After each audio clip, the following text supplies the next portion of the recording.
Hey there, gang. Welcome back to Papa's Model Workshop. I'm Papa, and this is my workshop. This is my messy workshop. I've been very busy. I hope that all of you had a wonderful Christmas or whatever holiday that you celebrate.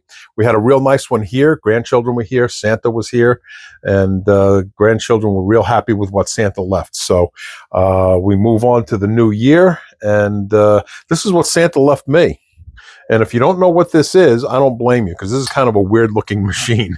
This is called a dental vacuum forming machine. You got that?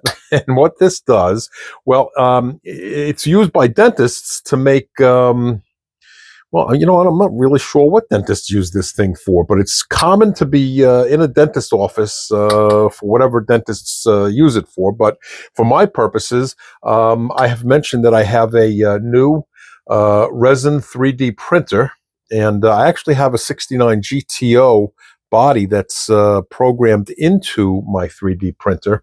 And you know, the thing with 3D printing is it'll make the body, for example, but you need something to make the windshield and all the rest of the glass that goes into the car or truck that you're building. And this thing apparently is the thing that does that. So I have some clear acetate that's on order, and when that gets here, you know, I'm going to give this thing a try. I need to figure out how to rig up the form. You have to put a form underneath that acetate, and then this will make the windshields. So I can't show you how it works because I'll be honest with you, I have no idea how this thing works, but I'll learn. So this was my gift from Santa.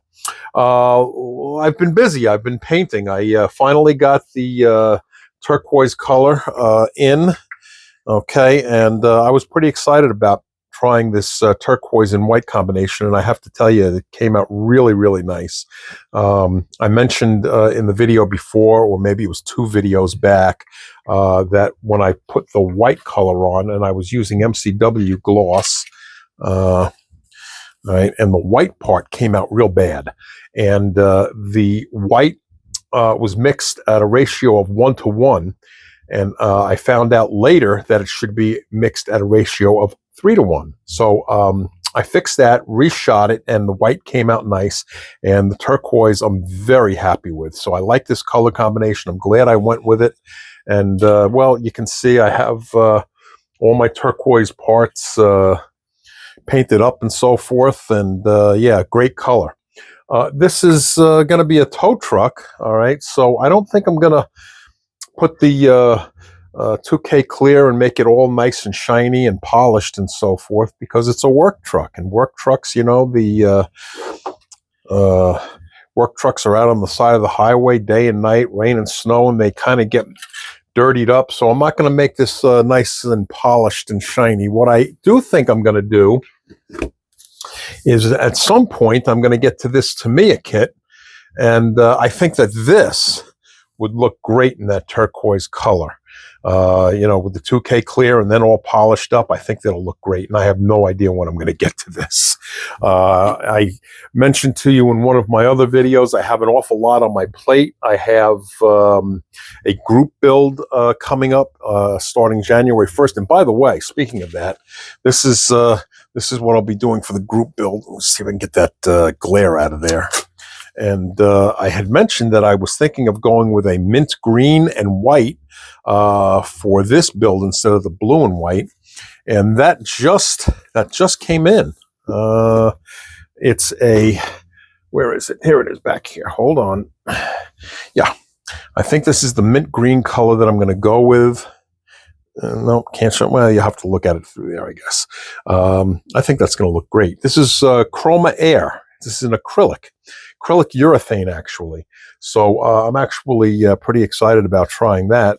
Speaking of paints, this is the engine block for the Peterbilt, and my research for this truck showed me that the engine block is in yellow, and I found the color that I needed in this testors paint. Now, you know, I'll tell you something. Testors, you kind of get the idea in your head that, oh, gee, I've got so many other paints to choose from, like Tamiya or Mr. Color or Vallejo, whatever have you, and you kind of avoid the testors because, well, it's just a standard testors paint that's been around for a million years, and you tend to avoid. At least I do. I don't know why I think that way, but I used it, and it came out great.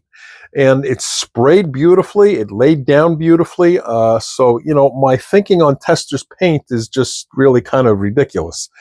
So I'm going to be using more of my testors paint as we move into the new year. And the other one that I want to tell you about is this Vallejo metal color. This one is steel. And I've had this in my inventory for quite a long time. And I used that for the first time. And I'm really very excited with how this came out. Look at that. It's beautiful. Sprayed real nice, and the finish is just beautiful. And so I'll be using that a lot more in the upcoming year as well. So even though I have a whole lot of paints, I'm going to try to broaden my horizons and start actually utilizing them. So those were a few of the paints that I used since the last video, and we will be moving on with this Peterbilt. Now, I have almost all of the painting all done. I only have a couple of small things left to do. I have this barrel that's going to sit in the back. Got that painted up. And I think the only things that I really have left to paint are some of the little things that go in the back, like a shovel and hydraulic jack, things like that, little tiny things like that. And then I will be ready for assembly. The one thing that I have on the bench that I'm going to work on today is this dashboard. Okay, and I think I'll tell you, I'm kind of torn here, and I hope this is showing up okay on camera. But I don't know if I want to go with black in here. Okay, let me get a pointer. Hold on. There we go. So I got this cool little pointer. Isn't that cool? Anyway, I don't know if I want to go with black in here or if I want to make this wood grain. Just not sure.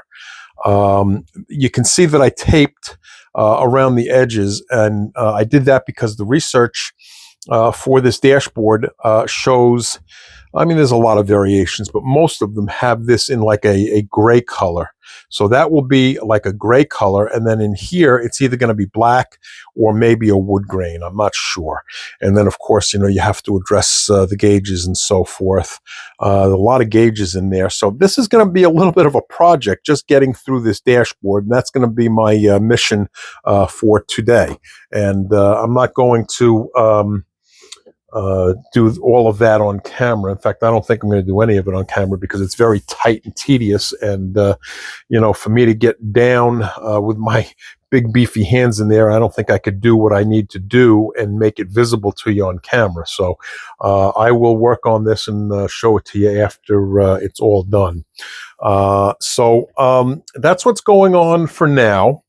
And probably going to make this just a short video. And, we'll be moving into the new year, as I mentioned. And if you're going out on New Year's Eve, have your adult beverages in moderation and be safe and sound on the drive back home.